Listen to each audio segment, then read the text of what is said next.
So at Christian Aid, we've recently started using a tool called Slack, which is used for both instant messaging, but also to try and create a sense of a virtual office.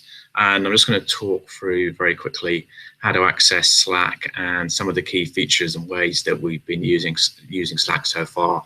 So to access Slack, I've gone to the login screen here. It's just simply slack.com.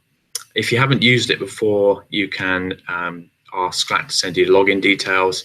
And to do that, you click in the link down here, which is Find Your Team. And if you click into there and enter your email address, it will find our Christian Aid Slack domain based on your email address. But I'll just now assume that you've already got your login and go through the sign-in process. So I'll click in sign in here. As I mentioned, we have a specific Christian Aid Slack domain, which is called christianaid.slack.com. We click continue, and then I just need to type in my username and password, which is my email address.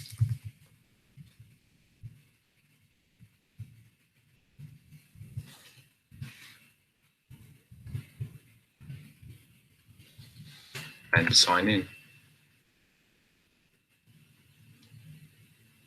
So Slack tries to be friendly and build up a community. You get a nice welcome message when you come into Slack. This is the initial screen that I see. So on the left-hand side, you'll see there's a whole lot of items that we call channels. And the purpose of a channel is an area within Slack to have a discussion about a particular topic. So for example, I've landed by default in the general channel, which is really a place where people that use Slack can share anything. For example, here I put in an item around a presentation we had last week from an organization called Kiva about their crowdfunding approach and digital product design. But there's also other channels in here. So for example, there's one here called Interesting. This is a pretty good one. People generally share what they've found sort of interesting over the last couple of weeks related to how we work. And also in the sense of building up a virtual office and trying to introduce some sort of social ways of working between us.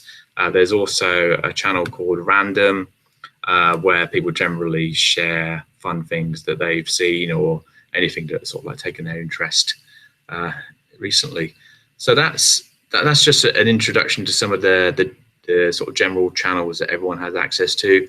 Then there's more specialist channels. So for example, here's one related to social media, and once a week they actually hold social media community of practice meetings on that channel. There's also one that has been created for digital champions, again, where as digital champions we have discussions around all things digital and how we're going to take the work of the champions forward. Now, all of these channels are totally public, and anybody who's got access to Slack can access them.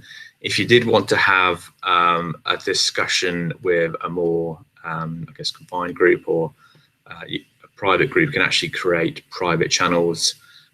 For example, there's one here that I've created, which was around preparing for a workshop related to systems and process, and some quick wins that we wanted to think about for that. And the reason that is not a public but private channel is because there's a little padlock next to the name of the channel. But it's up to the person who creates the channel whether or not they make it a public or private channel.